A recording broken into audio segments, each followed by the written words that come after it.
Hai teman-teman, ketemu lagi sama Aula di sini. Di part 1 kita semua udah tahu ya tentang Yuta yang membuat film dokumenter kematian ibunya. Dari semua komentar buruk teman-temannya, ada satu gadis misterius nih yang kagum sama film Yuta.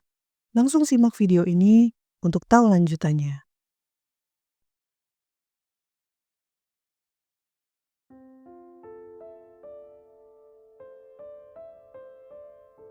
Gadis itu bercerita bahwa film Yuta membuatnya frustrasi dan sangat marah. Karena setelah filmnya diputar, hanya dialah satu-satunya yang menangis. Sedangkan siswa lainnya menganggap itu bahan candaan dan cemoohan. Menurutnya, Yuta harus membuat satu film lagi. Oleh karena itu, Yuta diminta menambah pengetahuannya tentang film agar dapat syuting dan dipertontonkan di festival sekolah selanjutnya. Yuta meresponnya dengan mengatakan bahwa dia menyukai ide itu. Gadis itu melanjutkan, dia akan menjadi manajer Yuta karena dia merasa percaya diri dengan pengetahuannya tentang film. Yuta pun setuju. Kemudian Yuta kembali menanyakan, siapakah sebenarnya gadis itu? Dan akhirnya dia memperkenalkan diri kepada Yuta. Gadis cantik berambut pendek itu bernama Eri.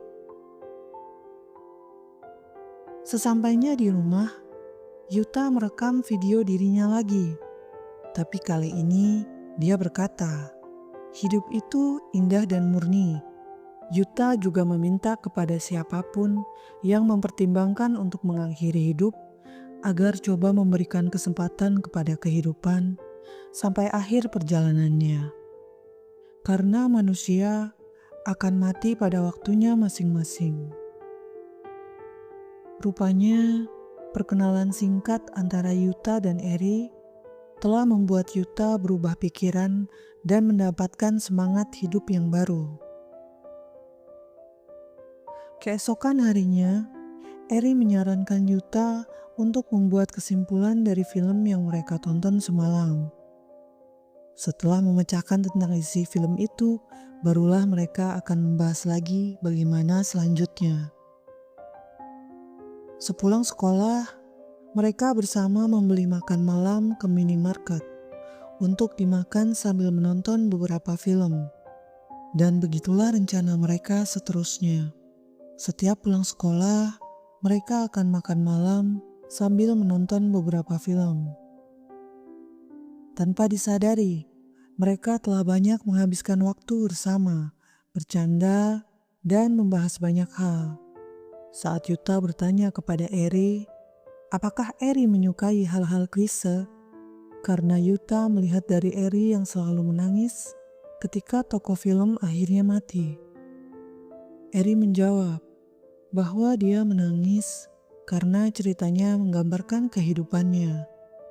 Yuta bahkan memperhatikan Eri yang selalu memberi tanda peace dengan jarinya setiap film berakhir. Dan itu menunjukkan mereka yang semakin dekat sampai-sampai hafal kebiasaan lucu dan konyol mereka masing-masing. Suatu saat, Eri memberi tantangan baru, bahwa Yuta sudah waktunya belajar membuat plot untuk film selanjutnya. Yuta bilang, bagaimana jika Eri saja yang menulis plot cerita? Yuta merasa Eri bisa membuat cerita yang lebih bagus karena pengetahuan Eri lebih banyak tentang film. Eri menjelaskan bahwa harus Yuta lah yang membuat plot ceritanya, karena itu yang membuatnya jatuh cinta kepada film Yuta. Sejenak Yuta kaget, karena dia hampir mengira Eri jatuh cinta kepada Yuta. Lalu, masih selalu dengan merekam kesehariannya, Yuta satu persatu menyetorkan hasil plot yang dia buat, diberikan kepada Eri untuk meminta pendapatnya. Namun, menurut Eri masih belum sempurna. Sampai pada suatu saat, Yuta merasa cukup frustrasi dan bertanya, Kenapa dia harus melakukan semua ini? Apa sebenarnya yang Eri sukai dari film Yuta? Karena hanya Eri lah yang menyukai film Yuta. Di situ Eri menjelaskan bahwa adegan ketika Yuta melarikan diri dari rumah sakit sangatlah menarik. Eri berpikir meminta seorang anak SMP untuk merekam kematian ibunya sendiri itu terasa sangat tragis. Dan itu menyentuh perasaan Eri. Jadi ketika Yuta lari dari rumah sakit, tepat saat gedung itu meledak, ada perasaan melegakan bagi Eri. Lalu cara Yuta merekam keseharian ibunya dengan indah menjadi alasan selanjutnya untuk Eri menyukai film Yuta. Eri juga mengatakan bahwa karakter Yuta sangat menarik. Meskipun ibunya adalah orang yang ada di judul, tetapi Yuta adalah karakter yang disukai Eri di dalam film itu. Itulah sebabnya Eri menginginkan Yuta membuat ceritanya lagi. Saat di rumahnya, Yuta bertanya pada ayahnya tentang apa yang pertama kali muncul ketika memikirkan Yuta. Ayahnya menjawab, film. Yuta bertanya lagi, dan apa yang ayahnya pikirkan ketika membayangkan film dari Yuta? Ayahnya menjawab lagi, ledakan. Menurut ayahnya, Yuta adalah anak yang suka menambahkan rasa fantasi di semua hal. Seperti Yuta yang menambahkan sosok naga ketika menggambar ayahnya dan mengobrol dengan jerapah ketika orang tuanya mengajak ke kebun binatang. Hari berikutnya, Yuta menyampaikan plot buatannya lagi. Jadi, ceritanya sama persis seperti film pertamanya. Namun tepat di momen ketika karakter protagonis, yaitu Yuta sendiri, memutuskan untuk melompat dari atap rumah sakit, dia malah bertemu dengan gadis vampir yang menculiknya dan membawanya ke gedung tua. Sang protagonis mengira vampir itu akan menghisap darahnya. Namun si gadis vampir malah menyuruhnya menonton banyak film dan membuat plot. Ya, sama seperti cerita nyata mereka berdua. Kemudian Yuta mengatakan idenya baru sampai di situ. Yuta menambahkan, bisa jadi film buatan sang protagonis bukanlah buruk. Tetapi mungkin karena sang protagonis akhirnya tidak merekam kematian ibunya. Yang sebenarnya jauh dalam lubuk hati sang protagonis menyesal karena kabur di saat ibunya meninggal dunia. Di dalam plot Yuta ini, sang vampir diceritakan tidak punya banyak waktu untuk hidup.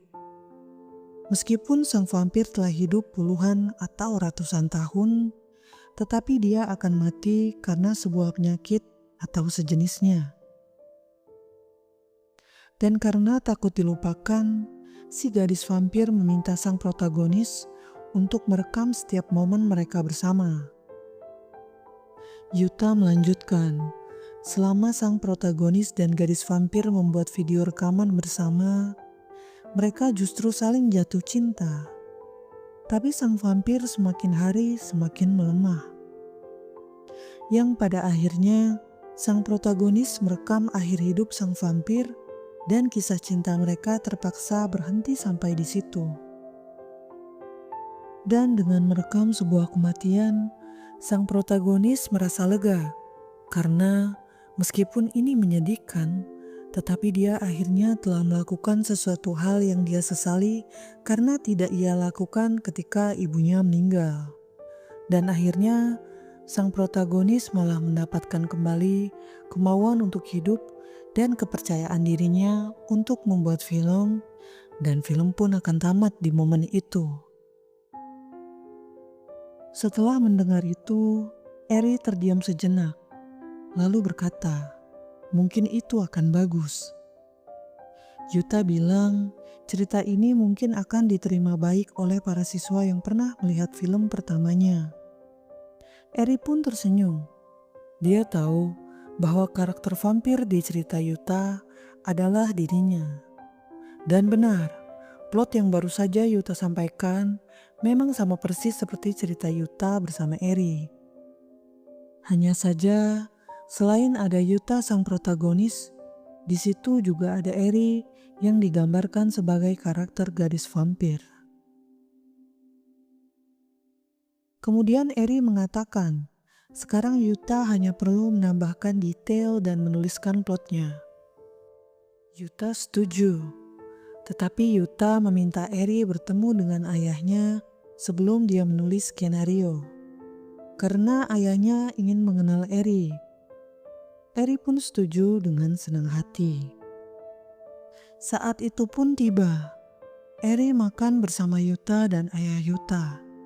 Sepertinya beberapa saat mereka terdiam dan hanya menyantap makanan. Lalu suasananya pun berubah ketika ayah Yuta menyampaikan maaf karena dia harus meminta Eri untuk berhenti mendorong Yuta membuat film ini.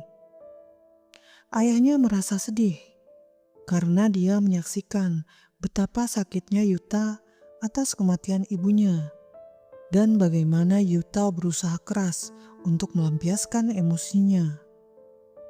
Meskipun begitu, ayahnya sangat berterima kasih atas kebahagiaan yang diberikan Eri kepada Yuta. Ayahnya merasa bahkan itu adalah hal yang tidak bisa terbayarkan. Tetapi ayahnya khawatir Yuta akan sakit lagi jika melanjutkan pembuatan film ini. Ayah Yuta tahu dan mengerti bagaimana rasanya membuat karya dan dicemooh seakan ini adalah sebuah lelucon. Rupanya ayah tidak ingin Yuta nantinya tidak tertolong lagi.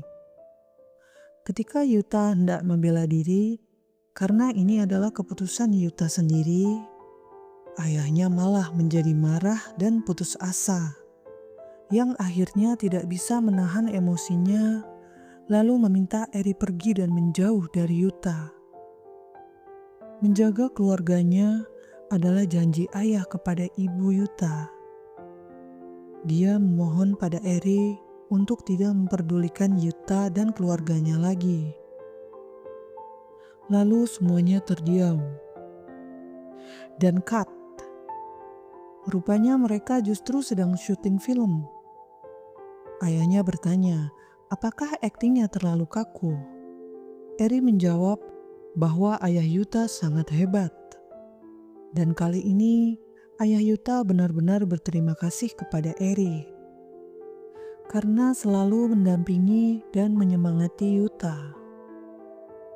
Setelah itu, Eri memastikan pada ayah Yuta, apakah benar tidak apa-apa jika Yuta melanjutkan film ini? Karena resikonya akan lebih berat. Jika film ini dianggap buruk, maka tidak hanya Yuta yang akan bertambah sakit, tetapi mereka semua mungkin akan dicemooh oleh para siswa dan itu mungkin akan semakin membuat sedih. Kemudian ayah Yuta menjawab, mengutip perkataan dari kawannya, bahwa berkreasi itu sebenarnya tentang membuat para penonton tertawa dan menangis, bukan? Jadi kurang adil rasanya jika pembuat karya tidak merasakan sakit juga. Lalu mereka semua mengangguk setuju. Adegan berpindah pada Yuta yang menanyakan Eri. Jika Eri adalah seorang vampir, bagaimana bisa Eri berada di bawah sinar matahari? Eri menjawab, mungkin tidak akan terlalu menyakitkan. Karena Eri lebih banyak menghabiskan waktunya di dalam gedung dan menonton film. Kalau begitu, apakah Eri terpengaruh dengan bawang putih dan juga salib? Eri menjawab, dia benci bawang putih, benci daun bawang, dan juga bawang bombay. Kemudian Yuta bertanya, berapa umur asli Eri? Dia berkata, mungkin 1200 tahun. Selama masa hidupmu yang panjang, apakah kamu pernah merasakan perjuangan hidup? Dan Eri menjawab, rasanya menyakitkan baginya untuk melihat orang yang dikenalnya meninggal sebelum dirinya mati. Manusia mati dalam waktu kurang dari 100 tahun. Itulah mengapa Eri merasa iri pada Yuta. Karena jika menonton film yang Yuta buat, Yuta dapat melihat ibunya lagi. Dan itu adalah sesuatu yang indah. Lalu Yuta bilang, Eri adalah satu-satunya orang yang memujinya. Bahkan Eri selalu menonton film bersama Yuta.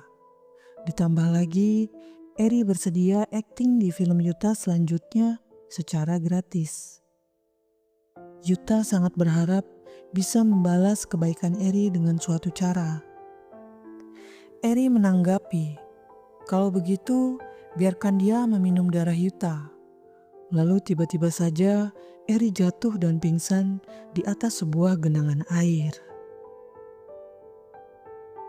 Saat Eri terbangun dari pingsannya, dia sudah berada di ruangan rumah sakit.